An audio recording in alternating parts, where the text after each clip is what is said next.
everyone. Welcome to Hanratty'S Huddle for this May 16th edition. I'm Rob Adams.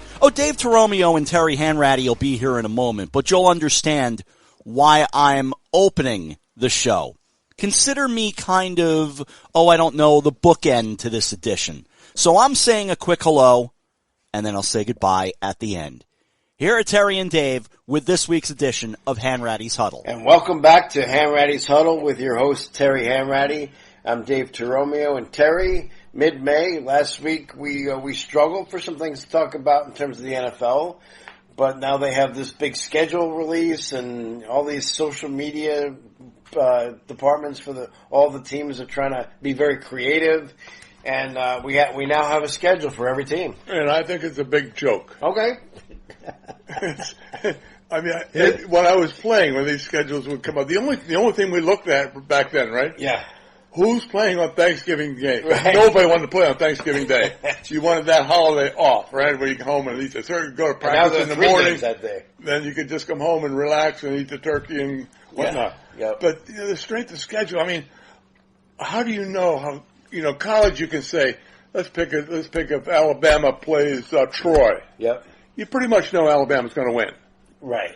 So if you got the Steelers playing Atlanta, right? Who the hell knows who's going to win? And how do you know the strength of schedule? You look at all these teams, and I used to say, we're only playing one game a week. Yeah. It's not like we're playing 17 games back to back to back to back to back, right? So you have time to prepare for each game, and the strength of schedule, I think, is so blown out of proportion, and that's all they're talking about on the ESPNs of the world. Yes. And it absolutely means nothing because you don't know how there's so much free agency out there. Some blend in, some don't. Yep. So how do you know? Who knew Aaron Rodgers was going to get hurt on the fourth play of the season last year? Crazy. Boom. Just go down a bit. You don't know. So I think it's just so blown out of proportion, and I just wait for each week and critique that week because you can't look out and see. Because you'd be overwhelmed if you looked at all those games in a bunch. Yes. But it's only one a week. Well, you have to also remember you're looking at this as a former player, from a player's perspective. The league tries to make as much noise as possible. Oh, that's the key. Right. They're trying to create as much interest in the off season. And this is just another way, just like the draft, of them, staying in the news. Yeah, because right? when I played, the draft was in January. Yeah. The Super Bowl was over. Right. Season was over. Football was over until training camp in July. And nobody knew when the schedule was released. It was just like you got something from the team, or you saw it in the paper. Oh, here's the Jets schedule, or here's the Steelers schedule. Nobody made it. Cut it out of the paper. That's right. Newspaper. What's a newspaper? But much to your chagrin, I will tell you that the Steelers do have the third toughest schedule, according to. Now it's all based on previous year's records, so you're right. They're not thinking in a lot of different factors. But what is interesting is the Ravens have the second most difficult, and the Cleveland Browns have the first most difficult, obviously all in the AFC North. And Cincinnati is like 17th, so that's odd to me. But it is interesting. It is, but it's, again, I don't put much credibility into it. I don't care whether Cincy has the 17th or we have the 35th or whatever. But it's something that, like you said, we talked when I talked to Roger Goodell a couple weeks ago. I had lunch, and I said, you guys really captured the year, and this is another phase of capturing the year for football. So they come out and they make a big thing out of this thing about the schedule and the strength of schedule and this and that. But it means for a player, it means absolutely nothing. Well, I'm sure it does. I'm sure you're right. But here's. Have you ever heard a player say, "This league is not fair because we shouldn't have the strongest schedule"? I don't care. No, I think what now though with the added travel, you have London games. You got teams going to Germany, teams going to Brazil. So now you have added factor of traveling. Internationally. The travel is the only thing. The travel is interesting, and obviously they have when they come back. Usually they get a bye week off of that. I think the Jets having 3 games in 10 days is a little much, even though it's early in the season. For any team, 3 games in 10 days. Well, that you're going to see because of the lengthening of the schedule. Yes. You're going to see we have 17 games now. You're going to see 18 coming up real quick. And we do just to walk through the Steelers schedule real quick. You know, they open up at Atlanta and then go to Denver in the second week. 2 winnable games. Again, we don't know but home to the LA Chargers. Chargers are going to be very good. The Colts at Indianapolis. Who knows what the Colts are? Here's I'll just go through the marquee games for them. They play the Cowboys on a Sunday night. I think it's Sunday night. Oh no, is that 8:20? I think that's Thursday night. It's a Thursday night game, yeah. So that's interesting. And then they do play the Jets. They play the Jets and the Giants back to back, which is I saw that. That was pretty interesting there. The only thing that really jumped out at me in that is that they don't play a conference game till middle November. November 17th. How does that happen? November 17th. Ravens, November, yeah. So, then all of a sudden it's bang, bang, bang, bang. You're playing all conference games. Yeah, Baltimore, Cleveland, at Cleveland, at Cincinnati, and then Cleveland home. You're right. I've never heard of that before. I mean, I've never heard, they're almost like you're in college football in a conference. You know, play a couple patsies at the beginning of the year, then all of a sudden you get into your regular, conference schedule. Then the last conference game against Baltimore was sandwiched by a game with the Philadelphia Eagles at Philly. So interesting. And then Kansas City on Christmas Day, a Netflix game on Christmas Day, Kansas City. What do you think of those Christmas Day games? It's Thanksgiving before. I'll tell you what, I think I might retire if I start playing on Christmas. Come on. I mean, you're traveling on Christmas Eve. Yeah, it's tough. And you're playing on Christmas Day. I mean, the people out there, I know the fans want to see because they sit at home. They've opened up their presents now. They had their big dinner. Let's sit down and watch the football. But as a player, you go, you roll your eyes and go, okay, this is why I get the big bucks. Well, that's true. They do it. But at the end of the day, and we tell people this all the time because we run a master's program in sport business management here at Manhattanville University, and you say to the kids, listen, you think you want to work in sports.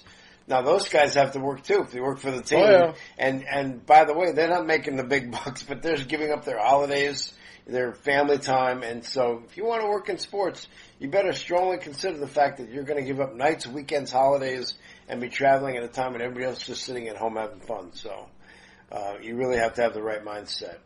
So, okay, what else is on your mind? You mentioned something about team chemistry. Yeah, team chemistry. I think really, we're through the draft. Now we got the schedule, and I think, you're putting a lot of players from the draft on teams or trying to win a position on a team. Yeah. And I think I get throwback because it's not only the quality of the player, it's the quality of the person that will fit into the chemistry of your team. Yeah. That's a real big thing for coaches right now. They have a lot more flexibility now because in the combine, they get down and sit and they can really put the grills to all these kids about, who you are and what you have. They can look on Facebook and all the social media things and see what kind of person they are and what kind of posting they're doing, all that good stuff. Yeah. But you really have to because one player, I know I can, when you try to put chemistry together, I go back to my sophomore year at Notre Dame, where we've, was never played a game before because you couldn't play as freshmen back then. So we had a great team, we had a great offense, great defense. Yeah. There were 2 question marks: Jim Seymour, my receiver, and me. And I'm sure they're wondering, okay, what's going to happen here with these 2 guys? Yeah. And so we were opening up the season, first game we ever started at Notre Dame Stadium, with playing against Purdue. Bob Greasy, the quarterback, they're ranked number 4 or 5 in the country, and national TV. And all of a sudden, we blew it up. Mm-hmm. I threw 3 touchdown passes. Jim caught all 3. I was over 300 yards passing. He had 12 catches total, and it was really unbelievable performance. We thought. Right. Then flash forward to Sunday night where we have your team meeting, you have dinner, then you have a team meeting, then you watch the film of that previous game. Right. So Jim and I are sitting there, chest pumped out there, and all of a sudden the lights went out, and Ara Parsegian and Tom Pagna, who was our offensive coordinator back then, and all of a sudden they start yelling at me, "Look at your footwork is horrible. That you can't carry out your fake. How'd you miss that throw?" I mean, they were on me the whole time. And I walked out of that meeting. I'm saying, I played horrible. And all of a sudden, something kicked in. These guys knew that they got to nip this in the bud real quick. Yeah. Because you got these two youngsters. They can be a great plus for our team, or they could be a minus. Right. And it clicked in. This is a teamwork. This is chemistry that you need. And I had all the respect to the upperclassmen, and we got along so well together. And we went on to win a national championship. Yeah. And that was a coach's job. Right. So they have to foresee what could possibly happen. Well, this young 18-year-old kid could ruin our team. Yeah. And you could make our team or ruin it. We got to nip it right here. So in their minds, the point being, if they came in and praised you guys, the rest of the team might go, geez. Wait a minute, I blocked for him. I caught those passes. These guys getting all the credit. We gave them the ball at the 50-yard line every time. We worked our asses off, and they come in and praise these guys. So it's pretty smart. Or would I get too overconfident and say, hey, I'm bigger than you guys, that type of thing. And that does happen. No, we kept it right there, and I was so happy for that because that was was a projection of my whole career after that. Well, it was more about the and Chuck team. Noll, you got to look at the same thing. Yeah, okay. We came in there. I was Era's first scholarship team. Yeah. Then Chuck Noll's first draft team. So I got to see we were good at Notre Dame for as soon as Era got there. Yep. But Chuck inherited a real bad team, and we were one of the third team my rookie year. Yep. But there were a couple of people that we knew, that Chuck knew could bring the team down. He couldn't help to build it, I should say, because they were already down. They couldn't help to build. And they got rid of those, and all of a sudden he got drafting his people. Chuck never traded for a person. Right. Because he didn't want to have to break that guy, make him the Steeler way that he wanted, then project from there. He wanted to get him out of college, bring him into the pros, immediately put him in the Steeler, Chuck Noll way, and go from there. And that's what they did. We just kept stockpile all these draft choices and just kept bringing guys in. Yep. And that's how he built the dynasty there, through the draft. And he never traded for a player. So it was interesting. I mean, I'm very happy to have played at those two teams. Yeah. That's amazing. And it really, both of those coaches, I was very fortunate in my career. Where my high school coach, Art Bernardi, Butler High School, Butler, Pennsylvania, Hall of Fame. Yep. Eric Barsegian, Hall of Fame. Chuck Noll, Hall of Fame. That's pretty amazing. I learned from three pretty good guys. I'd say so. No, that's great. And so, obviously, a lot of great memories as well, and a lot of great stories, which we hope to tell over time. The chemistry thing is I think you're spot on, and that's a smart coach. And it's more difficult now. Yeah, I have to admit. Yes. Because in college you got the transfer portal, you got the NIL, you got to keep you're constantly recruiting 85 guys. Right. That's the max for Division I team. Right. And the pros, you're going to now with the free agency and the salary cap. I mean, you're constantly losing people, gaining people. Yeah. So the head coaches now have even a tougher time to put chemistry into a team. And you got something like the 49ers have a great because they have an undrafted kid playing quarterback. That's right. So he's not making that $250 million yet, which he'll make in probably a year or two. Yeah. So their window of opportunity is closing because now they can keep the big name ball players. And now once it closes, they got to pay the quarterback $250,000. They got to release guys. They got 5 years to and play. You got to start all over again. He was drafted. He was Mr. Irrelevant. He was the last pick of the draft. Brock Purdy was, but you're right. They don't have to tie up a lot of money in Brock, for a few years unless they want to, entice him. But they don't really have to do that. And that's, but getting back to your thoughts on the colleges, the NIL and the transfer portal have changed everything. We had Mike Ruzioni on last night, NHL, the captain of the Olympic team. Yeah. He worked at BU for many years and involved in college athletics, and he just said, listen, it's a different world. There are no more amateurs in the Olympics. They're pros. There's no, so. Remember when they used to really make a point of the Olympics was strictly amateur.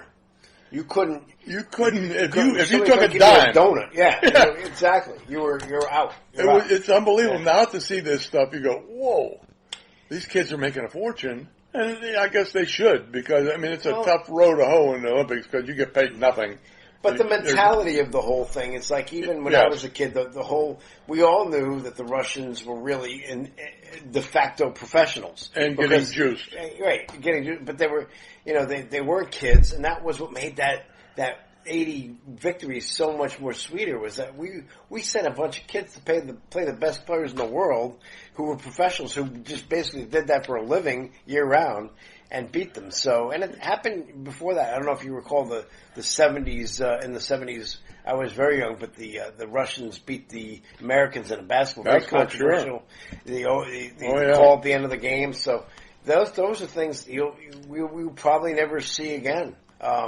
But I'm glad I did see those things, and I'm glad because you get the dream team in basketball going to the Olympics. And come on, we put 12 kids on a team that are 12 of the best players in the world. Yep. So amateurism is a dead, unless even in high school, who knows? I mean, some of these kids are going to start getting paid too. It's going to trickle down. It's going to trickle down to high school. You can't stop it here. Yeah, right. I mean, they've really opened a can of worms here, and I think we both agree to that. It's not good for college. It's not healthy, athletics. and it's not healthy because again, back to the transfer portal and how these kids can just jump around.